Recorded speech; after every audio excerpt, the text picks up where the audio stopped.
ಸ್ನೇಹಿತರೆ, ಆತ್ಮೀಯರೇ, ನಾವು ಪ್ರತಿದಿನ ಒಂದು ದಿವ್ಯ ಸಂದೇಶ, ಕಿರು ಸಂದೇಶ ಅಂತ ತಿಳ್ಕೊಂತ ಬರ್ತಾ ಇದ್ದೀವಿ.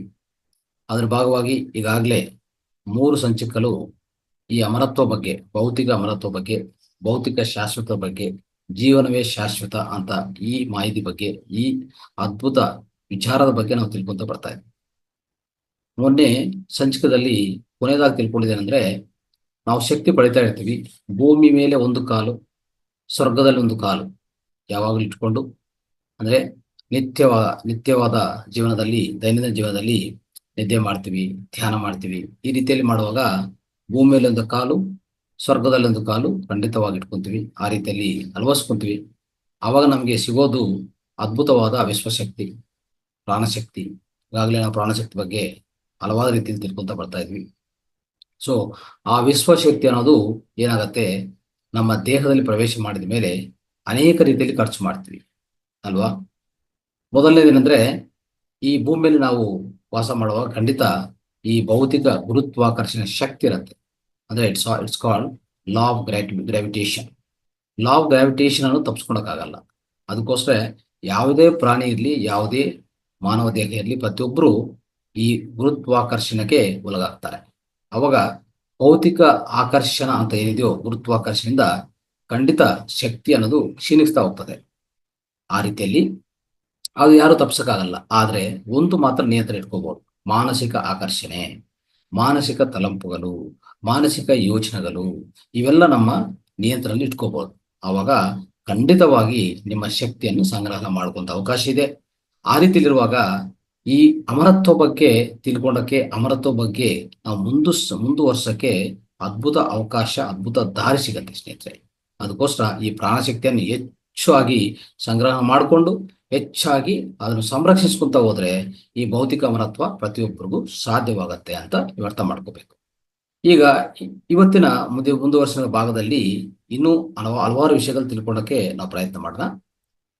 ಈಗಾಗಲೇ ಹೇಳಿದ ಪ್ರಕಾರ ಮಾನವ ದೇಹ, ಮಾನವ ವ್ಯವಸ್ಥೆ ಒಂದು ಶಕ್ತಿಶಾಲಿ ಇರ್ಬೇಕಂದ್ರೆ ಶಕ್ತಿಯ ಮುದ್ದೆ, ಇಲ್ಲ ಶಕ್ತಿಯ ಒಂದು ಕ್ರಮ ಅಂತ ಹೇಳ್ಬೋದು. ಅದು ಬಿಟ್ಟು ಏನೇನಿಲ್ಲ ಸ್ನೇಹಿತರೆ.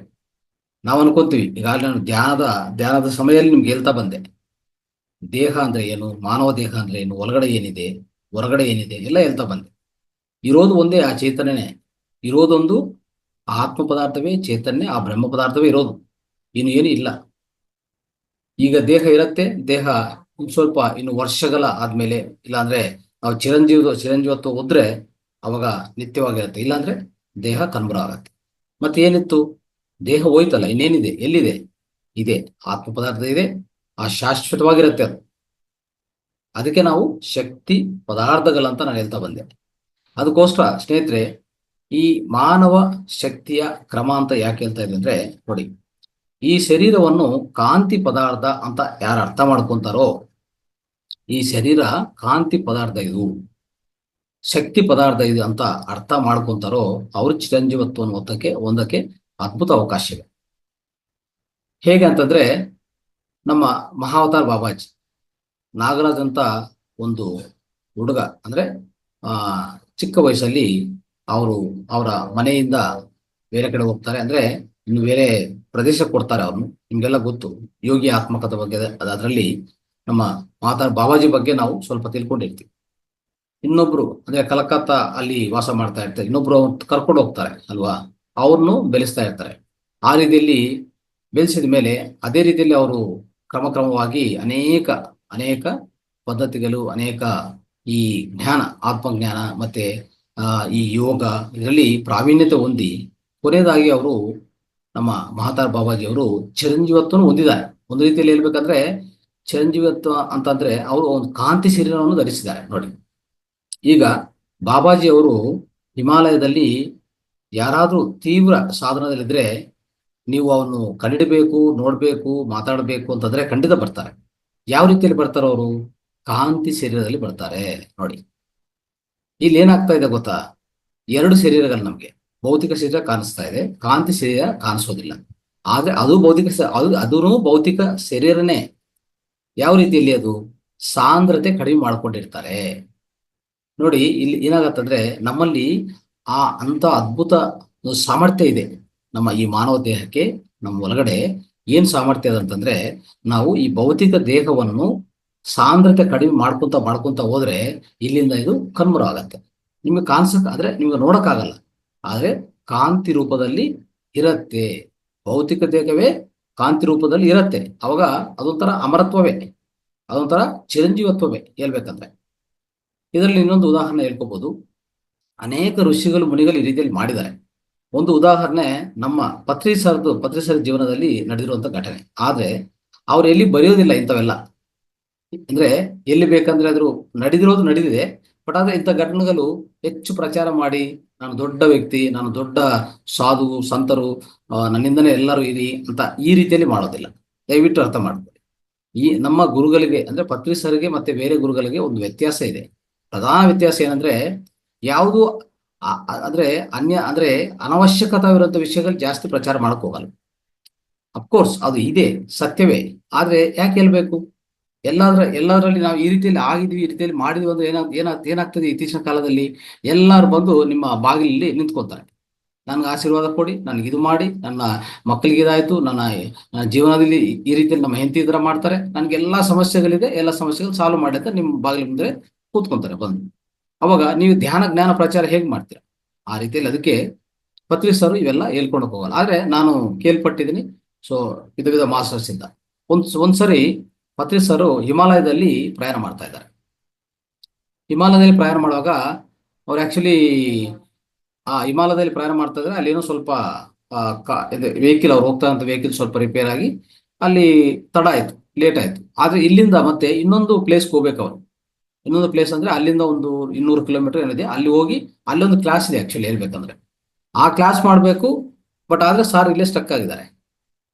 ಈಗ ಏನಾಯ್ತು ಅಂದ್ರೆ, ಒಂದು ಆಶ್ಚರ್ಯಕರ ಸಂಘಟನೆ ಏನಾಯ್ತು ಅಂತಂದ್ರೆ, ಅದೇ ಪವಾಡ ಅಂತ ಹೇಳ್ತಾ ಇರ್ತೀವಲ್ಲ. ಸರ್ ಅಲ್ಲಿ ಅಲ್ಲಿ ಇವ್ರಿಗೋಸ್ಕರ ನಿರೀಕ್ಷಣೆ ಮಾಡ್ತಾ ಇದ್ರು, ಅಲ್ಲಿ ಕ್ಲಾಸ್ ನಡೀತಾ ಇದೆ, ಇಲ್ಲೂ ಇದ್ದಾರೆ. ಹೀಗಾಯ್ತು, ಎಲ್ಲರಿಗೂ ಆಶ್ಚರ್ಯ. ಅವ್ರು ಮತ್ತೆ ಫೋನ್ ಮಾಡಿದ್ರು, ಆ ಕಡೆಯಿಂದ ಫೋನು, ಅಂದ್ರೆ ಇಲ್ಲಿ ಕ್ಲಾಸ್ ನಡೀತಾ ಇದೆ ಅಂತ. ಇಲ್ಲಿ ನೋಡಿದ್ರೆ ಇಲ್ಲಿ ಹಿಮಾಲಯದಲ್ಲಿ ಇದ್ದಾರೆ. ಈ ಎರಡು ಒಂದೇ ಸರಿ ದೇಹದಲ್ಲಿ ಎರಡು ಪ್ಲೇಸಲ್ಲಿ ಅವರು ಪ್ರತ್ಯಕ್ಷವಾದರು. ಅದೊಂಥರ ಆ ರೀತಿಯಲ್ಲಿ ಕಾಣಿಸ್ಕೊಂಡಿದ್ರು. ಅಲ್ಲಿ ಕ್ಲಾಸ್ ನಡೀತಾ ಇದೆ, ಶರೀರ ನಮ್ಮ ಪತ್ರಿಸರೆ, ಅವರ ವಾಣಿ, ಅವರ ಜ್ಞಾನ ಬೋಧನೆ ಎಲ್ಲ ನಡೀತಾ ಇದೆ. ಇಲ್ಲಿ ನೋಡಿದ್ರೆ ಇಲ್ಲಿ ಹಿಮಾಲಯದಲ್ಲಿನೂ ಪ್ರಯಾಣ ಮಾಡ್ತಾ ಇದೆ. ಈ ರೀತಿಯಲ್ಲಿ ಆಗಿದೆ ಅಷ್ಟೇ. ಸೊ ಈ ವಿಷಯವನ್ನು ಎಲ್ಲಿ ಅವರು ಬರೆದಿಲ್ಲ, ಅರ್ಥ ಮಾಡ್ಕೊಳ್ಳಿ. ಇನ್ನೊಂದು ಏನಾಗ್ತಾ ಇದೆ ಅಂದ್ರೆ, ಸರ್ ಏನ್ ಪಾಲನೆ ಮಾಡಿರ್ತಾರೋ ಅವ್ರ ಜೀವನದಲ್ಲಿ ನಾವು ಅಳವಡಿಸ್ಕೋಬೇಕು. ಅನಾವಶ್ಯಕವಾಗಿ ಏನೇನೋ ವಿಷಯಗಳು ನಾವು ಹೇಳ್ಕೊಂತ ಹೋಗ್ಬಾರ್ದು.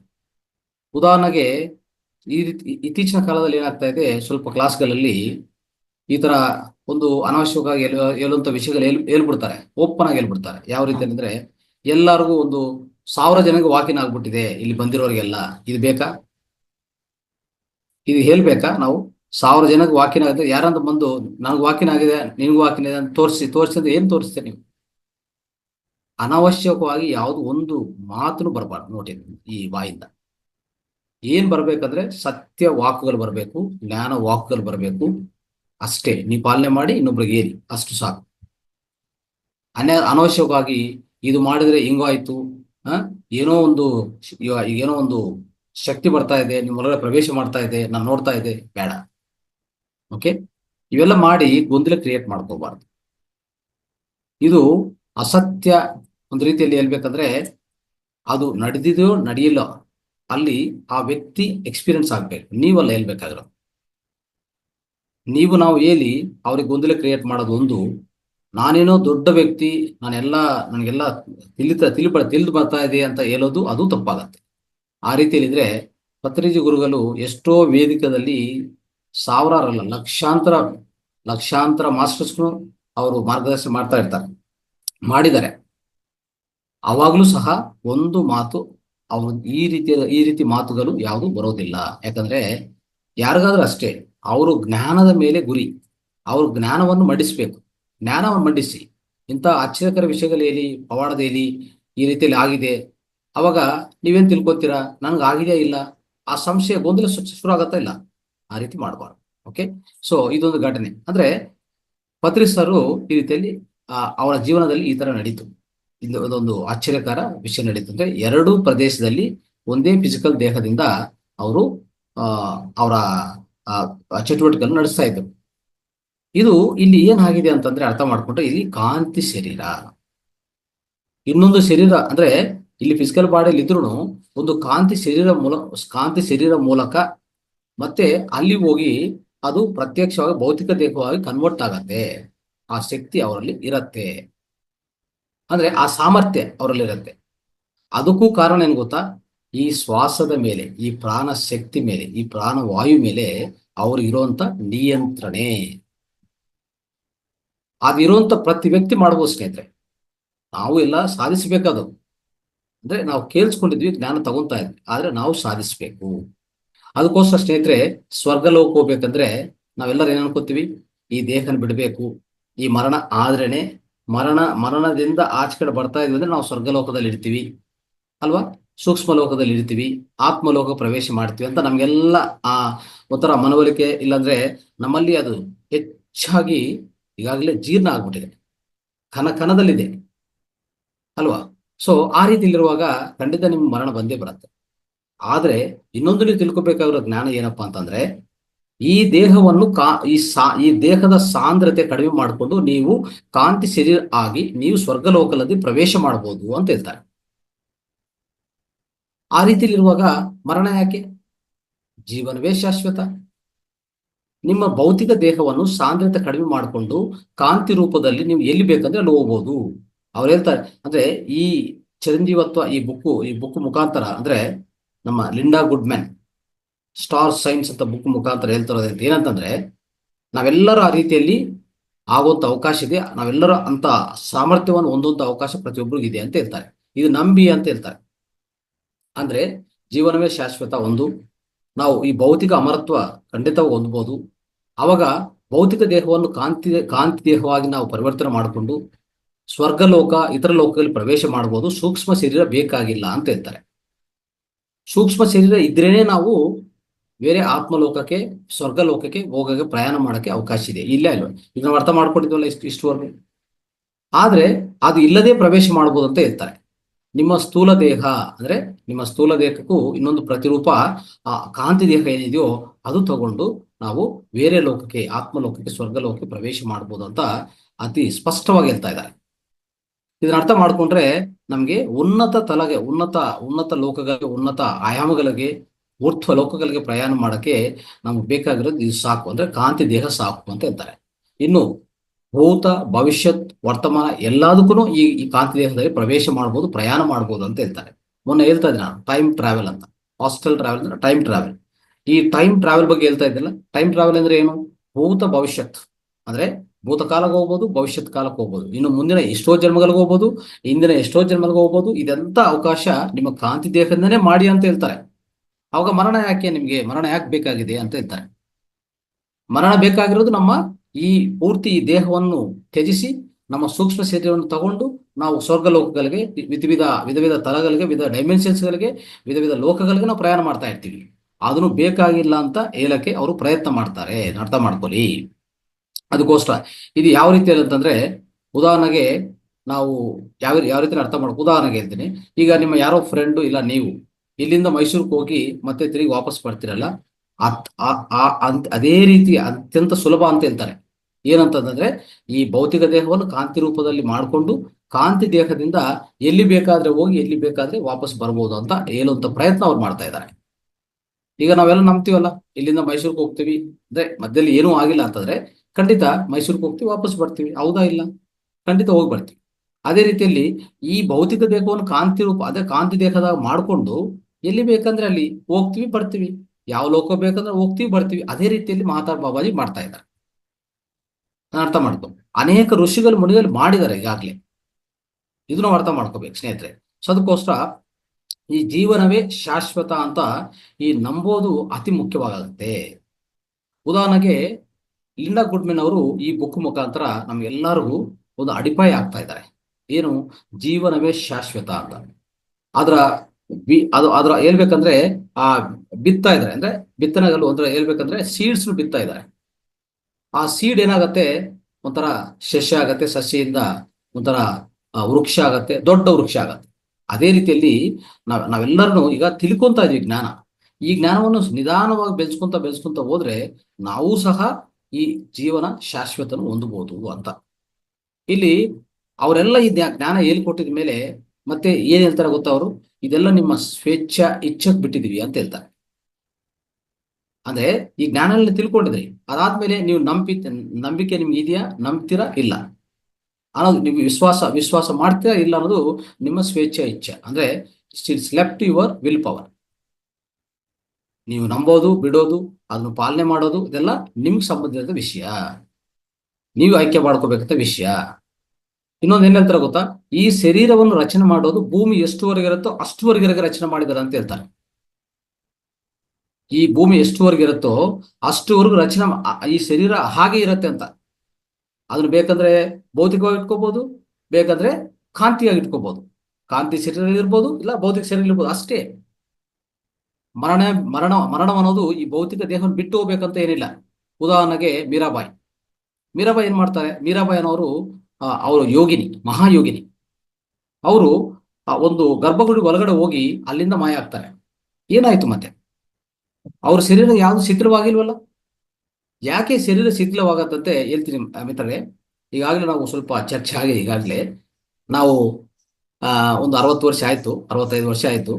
ಇನ್ನು ಜಾಬಿಂದ ರಿಟೈರ್ ಆಗ್ತೀನಿ, ಮನೆಗೆ ಹೋಗ್ತೀನಿ, ಏನು ಕೆಲಸ ಇಲ್ಲ, ಇನ್ನೇನು ಮಾಡ್ಬೇಕು ಗೊತ್ತಿಲ್ಲ. ಈಗ ಬರುವಂತ ಯೋಚನೆಗಳು ಏನು ಗೊತ್ತಾ? ಸಾವು ಯಾವಾಗ, ರೋಗಗಳು ಏನು ಬರುತ್ತೆ, ಈ ರೋಗಲ್ ಇಂತಿಂತ ರೋಗಗಳು ಎಲ್ಲ ಕಡೆ ನೋಡ್ತಾ ಇರ್ತಾರೆ. ಯಾರ್ಯಾರು ಮರಣ ಹೊಂತಾರೋ ಅವರ, ಯಾಕಂದ್ರೆ ಇವ್ರು ಫ್ರೀ ಇದಾರಲ್ಲ, ಈಗ ಹೋಗ್ತಾರೆ. ಯಾರೋ ಮರಣ ಹೊಂದಿದಾರೆ ಅಂದ್ರೆ ಅಲ್ಲಿಗೆ ಹೋಗಿ ಅಂತ್ಯಕ್ರಿಯೆ ಎಲ್ಲ ನೋಡ್ಕೊಂಡು ಬರ್ತಾ ಇರ್ತಾರೆ. ಈ ರೀತಿಯಲ್ಲಿ ಏನಾಗತ್ತೆ ಗೊತ್ತಾ? ನಿಧಾನವಾಗಿ ಹಂತವಾಗಿ ಅವರಲ್ಲಿ ಈ ಸಾವು ಬಗ್ಗೆ ಯೋಚನೆಗಳೊಂದು, ರೋಗಗಳೊಂದು ಅಲ್ವಾ, ಮತ್ತೆ ಇನ್ನೂ ಅನೇಕ, ಅಂದ್ರೆ ಯಾಕಂದ್ರೆ ಈ ಮೈಂಡ್ ಈಗ ಈಗಾಗಲೇ ಹೇಳ್ತಾ ಇದ್ವಿ, ಜಪಾನಲ್ಲೆಲ್ಲ ದೀರ್ಘಕಾಲ ಬದುಕ್ತಾರೆ, ಆನಂದವಾಗಿರ್ತಾರೆ, ಸಾಯವರೆಗೂ ಕೆಲಸ ಮಾಡ್ತಾರೆ. ಹೌದು, ಸಾಯವರೆಗೂ ಕೆಲಸ ಮಾಡ್ತಾ ಇದ್ದಾರೆ, ಮತ್ತೆ ಆರೋಗ್ಯಕರ ಜೀವನ ನಡ್ಸ್ಕೊಂತಾರೆ, ಸಾತ್ವಿಕ ಆಹಾರ ನಡ್ಸ್ಕೊಂತಾರೆ. ಅವಾಗ ಏನಂದ್ರೆ ಅವ್ರ ಜೀವನ ಶಾಶ್ವತವಾಗಿ ಹೆಚ್ಚು ಕಾಲ ಬದುಕುವಂತ ಅವಕಾಶ ಇದೆ. ಅದು ಪ್ರತಿಯೊಬ್ಬರಿಗೂ ಸಾಧ್ಯ. ಆದ್ರೆ ಇಲ್ಲಿ ರಿಟೈರ್ಮೆಂಟ್ ಆದ್ಮೇಲೆ ಶುರು ಆಗೋದು ಇಂತಹ ಯೋಚನೆಗಳು. ಒಂದು ಅರ್ಥ ಮಾಡ್ಕೊಳ್ಳಿ, ಮೊನ್ನೆ ಹೇಳ್ತಾ ಇದ್ರ ನಮ್ಮ ಯೋಚನೆಗಳೇ ಅಶ್ವಿನಿ ದೇವತೆಗಳು ಅಂತ. ಯಾವ ರೀತಿಯಲ್ಲಿ ಅಂದ್ರೆ, ಸೊ ಯಥಾಮತಿ ತಥಾ ಗತಿ ಅಂತ ಹೇಳ್ತಾ ಇದ್ವಿ ಅಲ್ವಾ? ಯದ್ಭಾವಂ ತದ್ಭವತಿ ಅಂತ ಹೇಳ್ತೀವಿ. ಅಂದ್ರೆ ಎಷ್ಟು ಪವಾಡ ಅಂದ್ರೆ, ಈ ಯೋಚನೆಗಳೇ ನಿಮ್ಮ ಇಡೀ ದೇಹವನ್ನು ಶಿಥಿಲ ಆಗಕ್ಕೆ ಕಾರಣವಾಗತ್ತೆ ಸ್ನೇಹಿತರೆ. ನೀವು ಯೋಚನೆಗಳು ಏನೇನ್ ಮಾಡ್ತಾ ಹೋಗ್ತಿರೋ ಇವಾಗಿಂದ, ರಿಟೈರ್ ಆದ್ಮೇಲೆ ಇರ್ಬೋದು, ಯಾವುದೇ ವಯಸ್ಸಲ್ಲಿ ಇರ್ಬೋದು, ಏನೇನ್ ನೀವು ಯೋಚನೆಗಳು ಮಾಡ್ತಾ ಹೋಗ್ತಿರೋ ದೇಹದ ಬಗ್ಗೆ, ಅಂತ ಅಂಶಗಳೇ, ಅಂತ ಚಟುವಟಿಕೆಗಳೇ ನಿಮ್ಮ ದೇಹದಲ್ಲಿ ನಡೀತಾ ಇರ್ತದೆ. ನಿಮ್ಮ ಮನಸ್ಸೇ ಪ್ರಧಾನ ಕಾರಣ, ಅರ್ಥ ಮಾಡ್ಕೊಳ್ಳಿ. ಆ ಮನಸ್ಸು ಈ ಭೌತಿಕ ಮರಣವನ್ನು ಕಾರಣ ಮಾಡತ್ತೆ. ಭೌತಿಕ ಮರಣ ಅಸಹಜ, ಬರ್ಕೊಳ್ಳಿ. ಭೌತಿಕ ಮರಣ ಅಸಹಜ. ಈ ಭೂಮಿ ಇರೋವರೆಗೂ ಶರೀರ ಶಾಶ್ವತವಾಗಿರತ್ತೆ. ಆ ರೀತಿಯಲ್ಲಿ ರಚನೆ ಮಾಡಿರೋದು, ಈ ಶರೀರ ರಚನೆ ಮಾಡಿರೋದು. ಈ ಸತ್ಯವನ್ನು ತಿಳ್ಕೊಳ್ಳಿ. ಸತ್ಯ ತಿಳ್ಕೊಂಡ್ರೆ ನಿಮಗೆ ಮುಕ್ತಿ ಲಭ್ಯವಾಗತ್ತೆ. ಜೀಸಸ್ ಕ್ರೈಸ್ಟ್ ಅವ್ರು ಹೇಳ್ತಾರೆ, ಏನ್ ಹೇಳ್ತಾರೆ? ಸತ್ಯ ತಿಳ್ಕೊಳ್ಳಿ, ಮುಕ್ತಿ ಹೊಂದಿ ಅಂತ ಹೇಳ್ತಾರೆ. ಅವರು ಆ ಸಮಯದಲ್ಲಿ ಅನೇಕ ಕಥೆಗಳು, ಸಣ್ಣ ಕಥೆಗಳಿಂದ ಜ್ಞಾನ ಹೇಳ್ಕೊಡ್ತಾ ಹೋದ್ರು. ಇಂಥ ಜ್ಞಾನವನ್ನು ಅವ್ರು ಅಳವಡಿಸಕ್ಕೆ ಅನೇಕ ಪ್ರಯತ್ನಗಳು ಮಾಡಿದ್ದಾರೆ ಸ್ನೇಹಿತರೆ. ಅದಕ್ಕೋಸ್ಕರ ಏನಾಗಿದೆ ಅಂದ್ರೆ, ನಮ್ಮ ಶರೀರ ಶಿಥಿಲವಾಗತ್ತೆ ಅಂತ ನಂಬಿಕೆ ನಮ್ಮ ಕಣದಲ್ಲಿ ಆ ಅಪನಂಬಿಕೆ ಪೂರ್ತಿ ಜೀರ್ಣ ಆಗಿದೆ. ಅದಕ್ಕೆ ನಮ್ಗೆ ಏನ್ ಬರುತ್ತೆ? ಖಂಡಿತವಾಗಿ ಬರೋದು ಆ ಮರಣ, ಇಲ್ಲಾಂದ್ರೆ ಈ ಶರೀರ ಶಿಥಿಲವಾಗೋದು. ಅದು ಅರ್ಥ ಮಾಡ್ಕೊಂಡ್ರೆ ಸ್ನೇಹಿತರೆ, ಸೊ ನಾವು ಯಾವಾಗ್ಲೂ ಈ ನೆನಪಿಗಳೆಲ್ಲ ತೆಗಿಬಿಟ್ಟಿದ್ರೆ, ಅಂದ್ರೆ ಸಬ್ ಕಾನ್ಶಿಯಸ್ ಅಲ್ಲಿ ಕೂತ್ಕೊಂಡಿರ್ತೇವೆಲ್ಲ, ಇವೆಲ್ಲ ನೆನಪಿಂದ ಆಚೆ ಕಡೆ ಹೋಗ್ಬೇಕಂದ್ರೆ ಜ್ಞಾನ ಬೇಕು. ಅದಕ್ಕೆ ತಕ್ಕ ಏನ್ ಬೇಕಾಗತ್ತೆ? ಸ್ವಲ್ಪ ಟೆಕ್ನಿಕ್ಗಳು, ಅದಕ್ಕೆ ತಕ್ಕ ನಮ್ಮ ಜೀವನ ಶೈಲಿ. ಸೊ ಮತ್ತೆ ಈ ಜ್ಞಾನವನ್ನು ಹೆಚ್ಚು ಬೆಳೆಸ್ಕೊಂತ, ಧ್ಯಾನ ಮಾಡ್ತಾ, ಪ್ರಾಣಶಕ್ತಿನ ಕಾಪಾಡ್ಕೊಂತ, ಇದೆಲ್ಲ ಪ್ರತಿಯೊಂದು ನಾವು ಮಾಡ್ಕೊಂತ ಹೋದ್ರೆ ಈ ಅಮರತ್ವ ಕಡೆ ನಾವು ಸಾಕ್ತಿವಿ, ಅಮರತ್ವ ಸಾಧ್ಯವಾಗತ್ತೆ. ನೋಡಿ, ಒಂದು ಸಾಮಾನ್ಯ ವ್ಯಕ್ತಿಗೆ ಅಮರಗೆ ಅಂದ್ರೆ ಸಾಮಾನ್ಯ ವ್ಯಕ್ತಿ ಇದ್ರೆ, ಒಂದು ಸಾಮಾನ್ಯ ವ್ಯಕ್ತಿ ಇದ್ದಾನೆ, ಅಮರನಿದ್ದಾನೆ, ಅಮರತ್ವ ಹೊಂದಿರೋದಿದ್ದಾರೆ, ಚಿರಂಜೀವಿ ಅಂತ ಹೊಂದಿರೋಂಥ ಇದ್ದಾರೆ. ಇವರಿಬ್ಬರಿಗೆ ಮತ್ತೆ ವ್ಯತ್ಯಾಸ ಏನು? ವ್ಯತ್ಯಾಸ ಒಂದೇ, ಅವರ ಆಲೋಚನಾ ವಿಧಾನ. ಅಮರತ್ವ ಹೊಂದಿರುವಂತ ವ್ಯಕ್ತಿಗಳ ಆಲೋಚನೆ ವಿಧಾನ, ಆಲೋಚನೆ ಶೈಲಿ ತುಂಬಾ ಡಿಫ್ರೆಂಟ್ ಆಗಿರತ್ತೆ. ಏನಂತಂದ್ರೆ ನಾನು ಅಮರ ಜೀವಿ ಅಂತ ಅವ್ರ ಒಳಗಡೆ ಒಂದು ಹೇಳ್ಬೇಕಂದ್ರೆ ಕಣದಲ್ಲಿ ಪೂರ್ತಿ ಜೀವನ ಆಗಿರ್ತದೆ. ಸಾಮಾನ್ಯ ವ್ಯಕ್ತಿ ಅಂದ್ರೆ ಅದು ಇರೋದಿಲ್ಲ. ಅದಕ್ಕೆ ಅವರ ದೇಹ ಶಿಥಿಲ ಕಡೆ ಅಂದ್ರೆ ಉತ್ತರ ಹೇಳ್ಬೇಕಂದ್ರೆ ಅವ್ರ ದೇಹ ನಿಧಾನವಾಗಿ ಹಂತವಾಗಿ ಮರಣ ಹೊಂದಕ್ಕೆ ಸಾಧ್ಯವಾಗತ್ತೆ. ಅಂದ್ರೆ ಶಿಥಿಲವಾಗಿ ಹೋಗ್ತಾ ಇರ್ತದೆ. ಅದಕ್ಕೆ ಅವರು ಶಾಶ್ವತ ಹೊಂದಕ್ಕೆ ಸಾಧ್ಯವಿಲ್ಲ. ಇದನ್ನ ಅರ್ಥ ಮಾಡ್ಕೋಬೇಕು ಸ್ನೇಹಿತರೆ. ಅದಕ್ಕೋಸ್ಕರ ನಾವೆಲ್ಲರೂ ಈ ಪಾಲನೆ ಮಾಡೋಣ. ಖಂಡಿತ ಇದರಲ್ಲಿ ಈ ಏನೇನು ನಾವು ಈ ಜ್ಞಾನ ತಿಳ್ಕೊಂತ ಇದೆಲ್ಲ ಅಳವಡಿಸ್ಕೊಳ್ಳೋ ಪ್ರಯತ್ನ ಮಾಡೋಣ. ಇನ್ನು ಮುಂದಿನ ಭಾಗದಲ್ಲಿ ಈ ಚಿರಂಜೀವತ್ವ ನಾವು ಈ ಚಿರಂಜೀವತ್ವ ಹಾದಿಯಲ್ಲಿ ನಾವು ಹೋಗ್ತಾ ಇರುವಾಗ ಮತ್ತೆ ಈ ಕರ್ಮ ಸಿದ್ಧಾಂತ ಹೇಗೆ ಅಳವಡಿಸ್ಕೊಂತೀವಿ, ಈ ಕರ್ಮ ಸಿದ್ಧಾಂತ ಯಾವ ರೀತಿಯಲ್ಲಿ ಅನ್ವಯಿಸ್ಕೊಂತೀವಿ ಅಂತ ಆದ್ರೂ ತಿಳ್ಕೊಳಕ್ಕೆ ಮುಂದಿನ ಕ್ಲಾಸ್ ಪ್ರಯತ್ನ ಮಾಡೋಣ. ಥ್ಯಾಂಕ್ ಯು, ಧನ್ಯವಾದ.